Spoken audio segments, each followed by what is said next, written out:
Right, today we're just doing a relook at, we didn't get a chance really to play with this last time, and I thought let's just have a bit of a look. A good mate of mine, Alan, asked me to just check out what we had sitting here, and I'm just brushing off the dust. It's reasonably clean now. It's actually it's not reasonably clean. There's not a mark on this radio. There was a little bit of dust on it.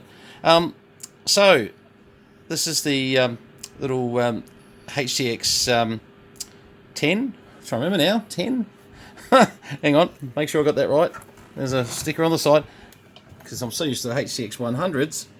HTX10, that's it. Here's the HTX10. I just wanted to make sure my memory wasn't going completely crazy. So this was an all mode unit. One of the things that people didn't like about it was that they couldn't so easily put it on 27 megs. So I'm just changing mode there. I should have just put a better on a bracket or something, but that's it. So as you can see, all mode, lower sideband. Now it's going to keep slipping from there, isn't it? That's better. Let's try and get this right. Nope. God. I'm going to set this up a bit better in a second. FM, AM, upper, lower, etc.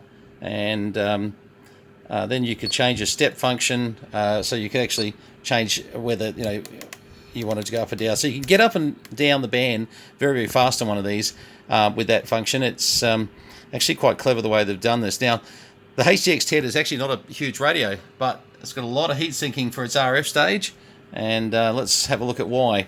Now, we're on 28490 on a dummy load. This radio is, just to be very clear, this radio is 100% legal to run on ham radio. There is no issue at all.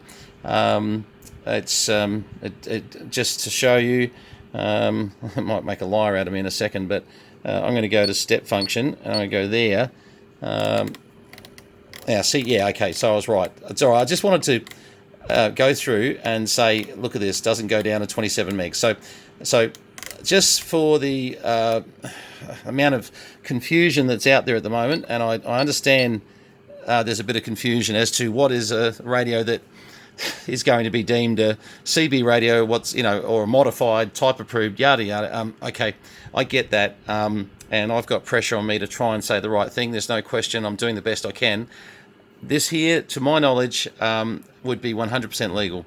So, and if unless anyone corrects me and says, "Hey, Brenton, you didn't push the two buttons together to make it do 27 megs or something," I don't know. Anyway, what I'm more interested in, because I sort of play with 10 meters a lot. Hello.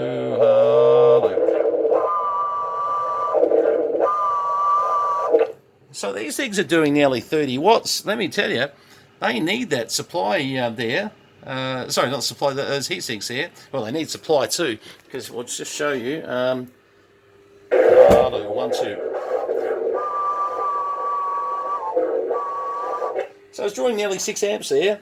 So that's definitely, so that's a potent little radio, and I'm quite impressed with how that runs. And from memory, receiver on these things were pretty bloody good too. So let's just open up the squelch. Let's generate a signal. Okay, I've got a fair bit of input going there. Don't you love the meter? I love this meter. Watch me play with the meter as we go up. Now, what we're more interested in is, oh wow, this receiver's good. Wow.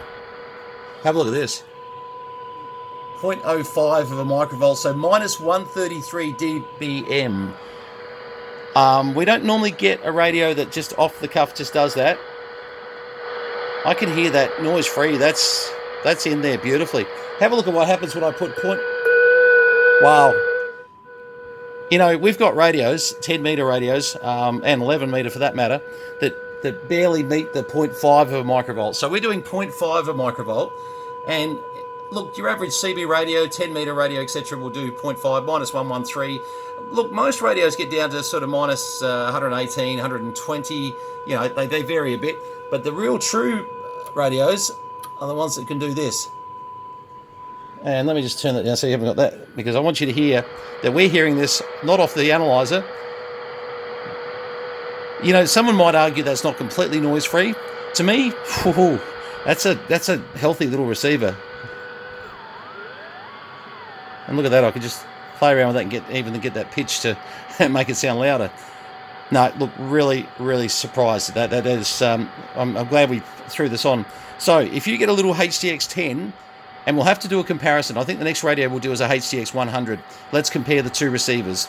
Let's compare just, do they both meet this amazing spec? I'll be interested. All right, just have a look at this meter again, because I do love it. 1, 2, 3, 4, 5. 1, 1, 1, 1, 2, 3, 4, 5. Okay, 3 Charlie Mike. Oh, I'm on a dummy load. Don't really need to say that on here. So used to doing it on air. I see 28490 and I think better use a call sign, but no, we're on dummy load, so we're good. Okay, isn't that great? Look, you know, let's just turn that tone off. So very, very good. I'd be curious. Let's go up the other end of the band. Okay, always a little bit different when we're listening in FM to a signal like we're doing right now. Now, you'll notice the pitch of it changes. So we're on FM versus sideband. We're putting in 0.159, so minus 123. Now, I've got to admit, it doesn't meet... I can barely hear it. Not enough to call it able to get down to 0.05 at this end of the band. That may be more an FM issue. Let's change modes. And look at that. We're hearing it fine on sideband at 0.05 of a microvolt. So FM sensitivity does change a little. You're losing probably, you know, from minus 133 dBm back to, let's have a look, minus 123. So about minus 10 dBm difference. But on FM, let's go back. Try and stop there is better. I tell you what, and have a look at this. When I go to 0.5 of a microvolt or minus 113, which we always say if it can't do that, start having a real close look at it. Minus 113, look at that. It's just so good. Unreal. So, let's turn the squelch up. Let's have a quick look at what it does on FM and transmit. Let's just see what we've got. FM power, 30 watts. 29.7. Wouldn't you love to just peak that a little bit to 30 watts, just to say it's 30 watts. My goodness. Let me just turn that volume up. See how it's resolving. 1, 2, 1, 2, 3, 4, 5. 1, 2, 1, 2, 1, 2. No, 1, 2. It's got about 3, as we look down here, about 3.3 dBA, just under 4. Now, to be honest, you could probably just peak that deviation up a little bit. I'd prefer to see 5 kilohertz of deviation on FM. That'll just be a slight adjustment, which most people wouldn't bother to do. These also had memories in them. You could save. You could do scan of frequencies in those memories. You could nominate a call frequency, which in this case is the Japanese call frequency, 29.3. So you could probably modify that to 29.6. I'm a big fan of 29.6, leaving a radio going on 10 meters on 29.6. Love it. It's and I love hitting the repeaters during summertime all around the world. And trust me, it gets addictive. It really does. 29.6 as a band is a whole obsession that sort of, if you get into it, you'll love it. So, but look, everything I can see about this little HTX10 makes me want to pull out the HTX100 and ask myself, do I love the HTX100 as much now when I look at this small, compact, 30 watt, this is a really nice radio. Love it. So you have to be, sort of the judge on that one when we bring back the HTX100. I've got a few of them here, so and I'll be pulling out because I've got to sell a few of the HTX100s. I've only got one of the HTX10. I'm just not sure whether I want to sell that or not. You know what? This test has not helped me. Good on you, Alan. But they do come with a really nice little microphone, up down, so you can sit there and up down, so you can sit there and change around as much as you want. You can just hold it. It almost goes into a bit of a scan there, and up you go. This is a lovely 10-meter radio, and once again, just for ACMA's benefit, to my knowledge, there's nothing wrong legally for me to show this radio in respect to the fact that it does not convert to CB radio. It's obviously not converted to CB radio. If someone came out with a unique modification to put this on CB radio, well, I still don't think that would stop me owning this radio. I'm interested in comments on this because I'm getting some varying views at times, and I'm just not, I'm not the expert. I'm not the ACMA. So please, guys, if you've got some insight as to how this, sort of should be viewed, please make comments. Really interested to hear, and we can sort of work through a lot of this. But unless I'm on drugs, this radio here should meet all the specifications of being able to be used on 10 meters quite legally, 30 watts. It's obviously if you're an F-call, you could turn it down to 10 watts if you're required. Personally, I just don't think anyone cares.